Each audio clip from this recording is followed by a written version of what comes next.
Welcome to another week of Celtic Chalk Talk. My name's Steve Purciello, lifelong Celtic fan. Go back to the Bill Russell days, always with him, and we'll stay with him forever. Before I begin, I just want to mention this is part of a network of podcasts, the peachbasket.net podcasts. We are all independent. We are not press. We are just independent fans. We like the game and we will talk about it. Now, if you go on I'm talking about the Celtics, but if you go on and look at the website, there are people from that talk about various teams. It's not just a Celtic network, it's a podcast network. I would suggest you try it because there's a lot of good ones that are on the network that you might enjoy. So, when you get a chance, take a look. And if you really like it, subscribe. Now, here we go. This week it's getting crazy. It's Monday afternoon. It's about 1 o'clock or 12:50, actually 12:48 actually. But the Jaylen Brown rumors are going wild. They say it's down to two teams between Boston and Miami for JB and Giannis and all that. Now, a couple things to cover. First of all, I'm not for the trade. I haven't been for getting Giannis for a long time.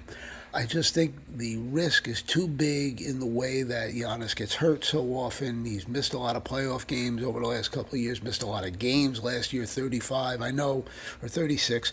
I know the Bucks held him out at the end of the year where he could have played a few more, but even 50 is not enough. He's susceptible to injuries. He's a great player.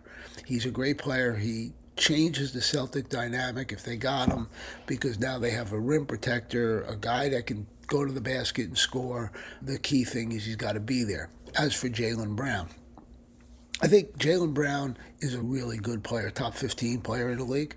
Outstanding, goes to the basket well. I think there's parts of his game that have holes. He doesn't see his teammates as often. He's a one track. He puts the ball on the floor and stays on the floor and doesn't think about other players on his team. I think that's a detriment.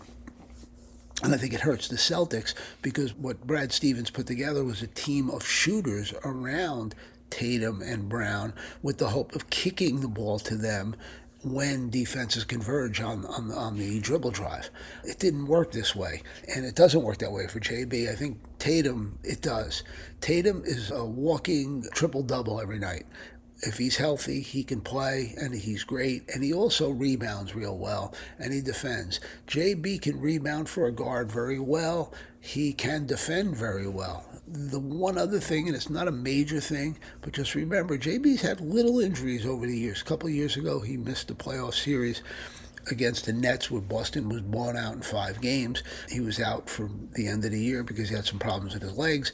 And then last year he played with a meniscus problem that he got fixed at the end of the season. So JB is not completely unhealthy, and I think that's something you do have to consider. There's one other piece to this.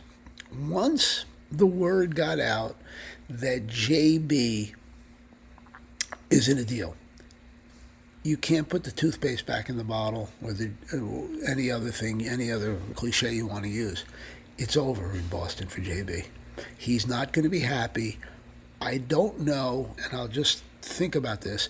I don't know if JB, after the season's over, said he wanted out, or it's just come about. I don't know which way it went. Brad Stevens is generally loyal, so I don't know what to make of it. I've tried to think it through and figure out where they're going with this, but if Miami wins the deal with the Bucks and they get Giannis, expect JB to be traded. I don't know where. I can throw a couple ideas out there, but I just don't see JB staying a Celtic. Word was a couple things. His house was up for sale in Boston. He has a couple houses. I think both of them are up for sale. So that's one thing. The next thing is they say that he took all mention of the Celtics off of one of his websites or something. That's another thing. So was this planned before? We don't know. We don't know. We'd like to know, of course, but we don't know. Now, what does that do if he wanted out from the get-go? Naturally, you want to get something for him. Giannis is a great thing if he's healthy, as I said. The other thing with that, though, and me, I would not, and word is Milwaukee wants Ugo. I would never put Ugo in a deal. It's either straight up or goodbye, because you're trading better health for a better player, but it's a gamble. Giannis is a risk, and you're not going to give away the store. Maybe you can throw in a draft pick, because Boston's picking 28th or 27th, I believe, this year. You can throw that in. They can have that. That's fine. But I'm not giving up Ugo or Scheierman. I will not give those people up. They are needed, especially when you next hear about the Derrick White situation. And this means there could be major shakeups in Boston. It's rumored that Derrick White is, it's wild, but Minnesota has been interested in him. Now, they are offering Naz Reid. The salaries match. Now, think about this. If Boston got Giannis and Naz Reid, you have Tatum, Naz, and Giannis as your three forwards. I don't know what else, if Boston is going to kick in more, or Minnesota, or what to the deal. I would think Minnesota should kick in a little bit more, but you have that base. But if you lose Derrick White and you lost Jaylen Brown, you have a problem. You need guards. You really need guards. I would think you're going to hope that maybe Hauser can play the two, but that's shaky. He doesn't defend, and he's going to get cooked by a lot of quick players who will go right by him, especially two guards. You also need a point guard. I know you have Pritchard, and he'd be fine, and it would work, but you need more. You need a defensive point guard, and a defensive guard, and a second guard that can help you. Baylor Scheierman's not going to be the answer as a two guard. Ugo, I don't think, would be the answer as a two guard, and Ugo needs time. He's going to take another year or two. I think he could be really good. That's why I wouldn't trade him in the Jaylen Brown deal.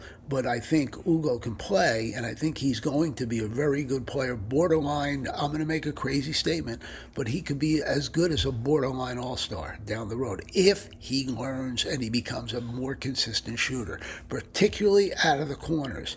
Now, you can tell me, Ugo hit that big three against the Nets to put the game in overtime, and Boston later won. You're right. But he also wasn't a great shooter. And he is a horrible foul shooter for a guard forward type player. That has to improve for him to be. If it does, look out. Because he's a game changer defensively and really a high energy guy, which is needed in this game. But now what we're looking at, and it's really crazy, and by the way, I will come back if Boston trades Giannis or whatever later in the week and talk about this. But what we're looking at is the Celtics. If these things are all true, the Celtics will be a completely different team. They do have JT coming back, but if you think about it, their second and third best players would be gone, among maybe more. But their second, and now you have Giannis and Naz Reid. So conceptually, it becomes Giannis and Naz Reid for Derrick White and Jaylen Brown. Now, I told you my feelings on Giannis, but of course, if you make the deal, you got to hope he's healthy. If those two stay healthy, which Naz Reid should, but if they stay healthy with Tatum, you're dangerous. But you still have to get yourself some guards. That is mandatory for your team to compete. So Boston is looking at a couple different things. They're talking about that. Now, let me just go back to Jaylen Brown, for a second. What if they take the Miami deal? As I said, I think the toothpaste is out, and Jaylen Brown has to be dealt, because I don't think he's going to be happy coming back, and you don't want an unhappy guy making a lot of money that can just wreck a locker room and just do too much. There's another side. Is Boston tired of him going on these different media things and speaking too much, and maybe they're tired of that? I don't know where that stands. However, if you don't get this deal with the Bucks, what do you do with JB? There's a lot of interesting things out there, and one of the things I'm going to bring up, and I think I mentioned this a couple weeks ago, but it's to me it intrigues me. I know Atlanta doesn't want to include Jalen Johnson in any deal. But you know what? They're getting Jaylen Brown. So either you pony up or you're out. Now, because Portland also wants JB. But my mind thinks about Nickeil Walker, Johnson, although that's another forward. Nikhil Walker, of course, you'll take. Johnson makes $30 million. Now you're trying to match the salaries with Jaylen Brown, and that's important. And a guy like Reid. So those three. But again, Reid is a forward. You want guards. You do want guards in the deal. So that kind of throws that out. But it's something to think about for Boston. There's other deals. They also can go up to Portland with JB.